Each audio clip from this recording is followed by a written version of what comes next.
Kickoffs are probably the most neglected and misunderstood part of Rocket League. But why?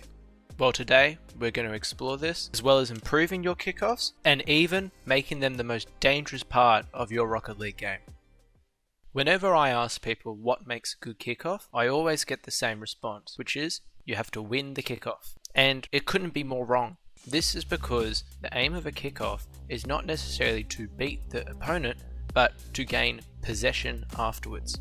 And why is possession so important? Well, it allows you to get the first opportunity to attack, and it gives you the opportunity to possibly score, meaning that they have to use boost, get out of position, and go for the ball possibly. So, how do you get possession then? Well, today we'll be going through the top 5 ways in which you can gain possession of kickoff, as well as how to execute these properly.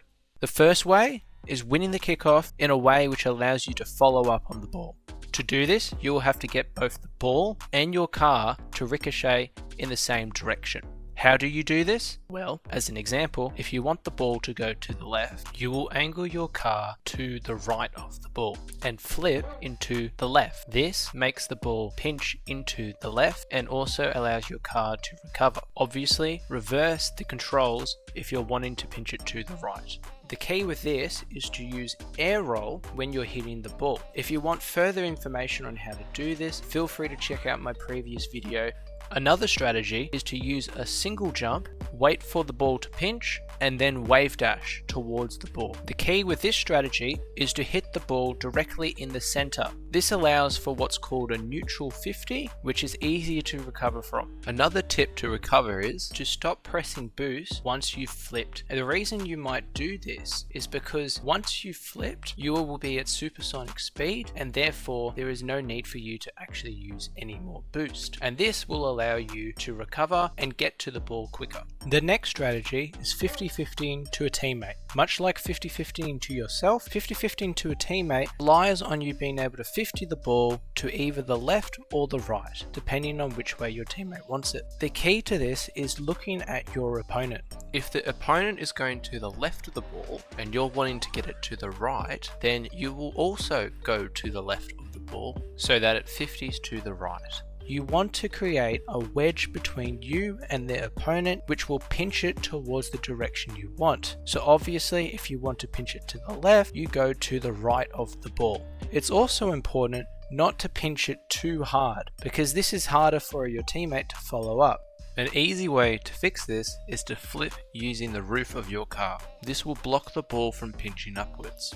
Another way to do this is to block the ball with the side of your car. The easiest way to do this is to do a quick single jump and hit the ball with the side of your car. The key with this is angling the side of your car in the direction that you want it to go, while also still jumping roughly in the center of the ball, not too high and not too low.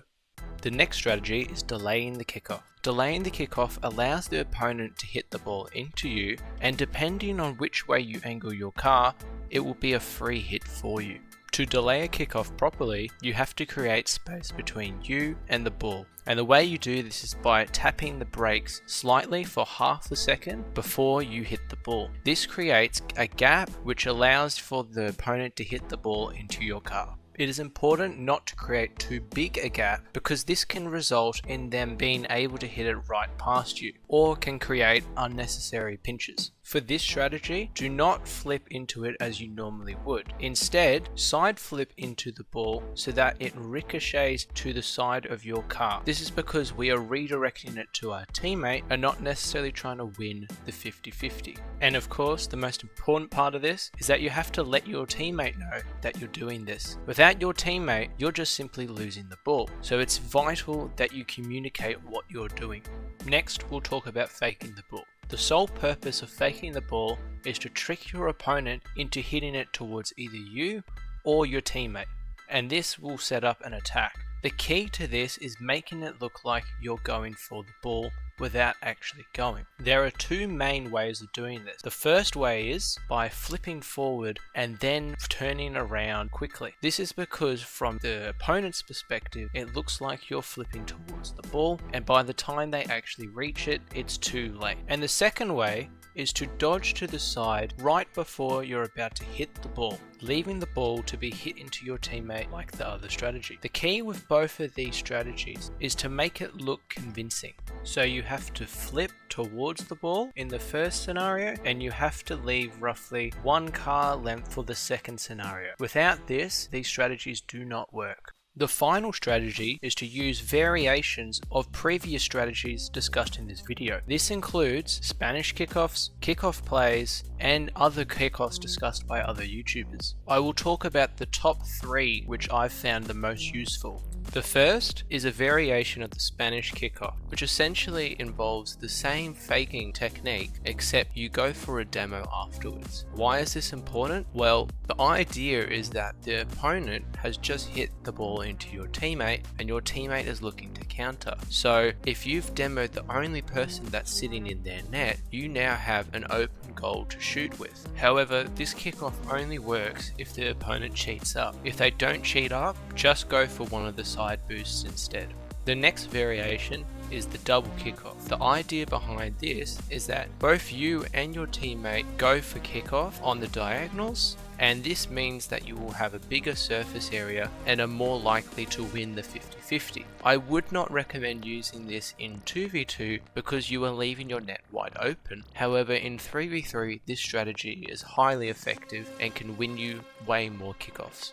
The last variation is a high risk, high reward variation. It involves you faking the ball with your teammate cheating up very hard behind you.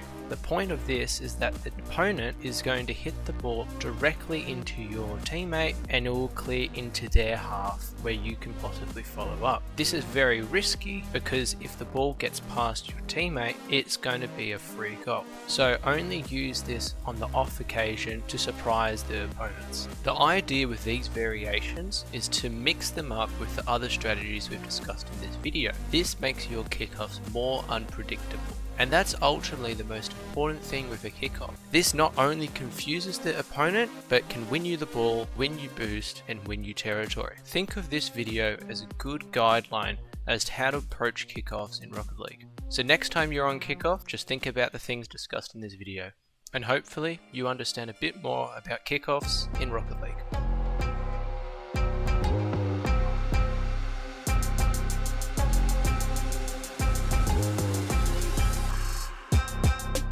Thanks for watching, guys. If you like what you saw, feel free to like and subscribe. We're on the road to 1,000 subscribers, and so it would mean a lot. See you in the next video.